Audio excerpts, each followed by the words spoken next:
Hello दोस्तों, नमस्कार। My name is Ravindra Chaudhary. एक बार की बात है, एक राजा था।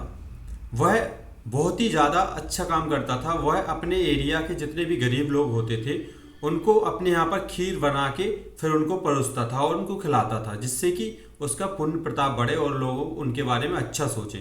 तो वह काम बहुत समय से करता आ रहा था। एक समय की बात है कि हलवाई ने, रसोइया ने खीर बनाई और खीर के बर्तन को ढकना ढकना भूल गया। तो एक सर्प आया और उसने अपना विष उस खीर के बर्तन में डाल दिया, जिससे कि क्या हुआ कि वैसे ही रूटीन में वह जैसे भी वह अपनी खीर को बांटता, उसी रूटीन में उस दिन भी उसने खीर बांटी और खीर जिस जिस व्यक्तियों ने वह खीर खाई तो वह उस खीर के खाने से वह व्यक्ति मृत्यु हो गई। तो जैसे ही राजा ने देखा कि ऐसा क्या हो गया, मुझसे ऐसा बहुत बड़ा पाप हो गया और ये तो बहुत ही ज़्यादा गलत हुआ लोगों के साथ में, और इसलिए मैं अब ये सारा राजपाट छोड़कर वन की ओर प्रस्थान कर रहा हूँ, जिससे कि मैं अपने इन पापों का प्रायश्चित करूँ। तो उस राजा ने अपना सारा राजपाट अपने उत्तराधिकारी को देकर और वह वन की ओर जाने लगा।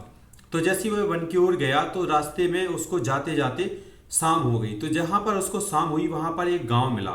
तो उसने सोचा चलो जहाँ पर हम जा रहे हैं वो थोड़ा दूर है, रास्ते में गांव मिलता है तो उसमें हम विश्राम कर लेते हैं। तो जैसे ही उसने वहां पर गया तो चौपाल पे, जो चौपाल लगी रहती है गांव में, उसने वहां पे लोगों से पूछा कि यहाँ पर कोई एक पूजा पाठ वाला गांव घर है ऐसा कोई जहाँ पे मैं रह सकूं। तो उन्होंने बताया हाँ, इस गांव में एक लास्ट में वो भाई बहन रहते हैं, वो बहुत ही पूजा पाठ वाले इंसान हैं और आप वहां पर चले जाइए। तो जैसे ही वहां पहुंचा तो वहां पर उसने पूछा कि क्या मैं आपके यहाँ पर एक रात रुक सकता हूँ, मुझे आगे जाना है, शाम हो गई है तो मैं एक रात रुकना चाहता हूँ। तो वहाँ पर भाई बहन ने कहा कि ठीक है आप रुक जाइए, कोई समस्या नहीं है। तो उनको शाम को अपना भोजन करवा के और विश्राम करने के लिए बोल दिया। तो जैसे ही वो बहन थी वो सुबह से उठकर ध्यान लगाती थी, मेडिटेशन करती थी, ध्यान करती थी। तो सुबह से वही अपना उठ के नहा धो के और ध्यान में मग्न हो गई। तो जैसे ही वो ध्यान कर रही थी तो उसका ध्यान नॉर्मली दिनों के अपेक्षा कुछ ज़्यादा हुआ। तो बहुत समय हो गया ध्यान में। तो भाई ने कहा बहन तुम क्या कर रही हो, तुमको इतना समय हो गया है, हमारे यहाँ अतिथि आए हैं, उनको हमें भोजन करवाना है, उनको कहीं बाहर जाना है, तो तुमने बहुत टाइम लगा दिया। तो उस बहन ने कहा अपने भाई से कि भाई आज ऊपर वाले की सभा में एक ऐसी पंचायत फंस गई थी कि वो अभी भी निर्णय नहीं कर पा रहे थे कि हम करें तो क्या करें, क्योंकि वह कहानी ऐसी ही थी कि उसमें बहुत समय लग गया, इस वजह से मुझे भी टाइम हो गया। तो उस भाई ने पूछा ऐसा क्या हो गया था। तो उसने कहा कि आज एक राजा की कहानी वहां पर चल रही थी। एक राजा का निर्णय होना था कि उस राजा के यहाँ पर एक ऐसा पाप हो गया कि जिससे कि वह समझ नहीं पा रहे थे कि दोष हम किसको दें, दोष हम राजा को दें या दोष हम उस हलवाई को दें या फिर हम उस सर्प को दोष दें, किसको दोष दें।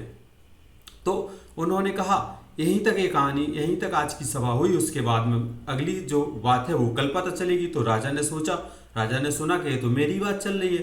तो उसने कहा कि ऐसा करते हैं कि आज और रुक जाते हैं, उसके बाद कल देखते हैं कल क्या निर्णय होता है, इस कहानी का निर्णय तो पता चले, मुझे इसका अर्थ पता चल जाएगा।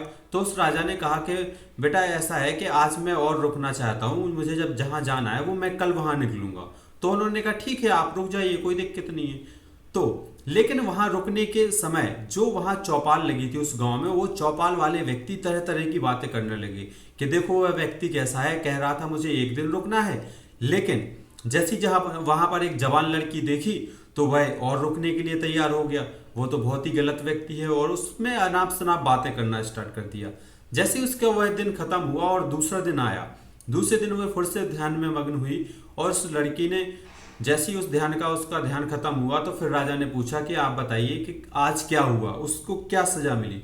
तो उसने कहा कि भैया आज तो ऐसा हुआ वहाँ पे कि जो उस निर्णय होना था कि सभा में किस तरीके से किसको उस चीज़ का हमें पता चलना चाहिए, किसने वो पाप किया है। तो उन्होंने कहा वह राजा ने कुछ नहीं किया, उस पाप का भागीदार जो हमारे गांव में वो चौपाल है उसको सारी सजा का भागीदार बना दिया गया। क्योंकि उसका मतलब इस कहानी का उद्देश्य ये रहा कि हम वक्त बेवक्त हम हर समय किसी ना किसी व्यक्ति की बुराई करते रहते हैं, किसी ना किसी व्यक्ति को नीचा दिखाने के लिए सोचते रहते हैं। हमेशा हम सोचते हैं कि एक ऐसे व्यक्ति अगर अच्छा कर रहा हो तो वो कैसे नीचे जाए, कैसे वह किसी न किसी समस्या में फंसे।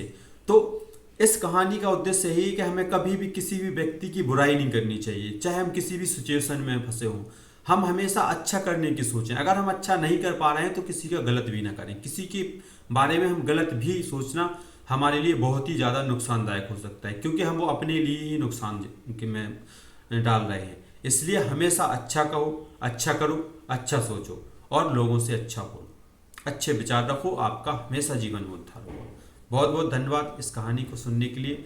इस चैनल पर नए हो तो आप इस चैनल को सब्सक्राइब कर लीजिए, लाइक कीजिए, कमेंट कीजिए और कहानी अच्छी लगी तो शेयर कीजिए और बेल आइकन दबा दीजिए, जिससे कि ऐसी नई कहानी आपको मोटिवेट करने के लिए हम डालते रहें। बहुत बहुत धन्यवाद।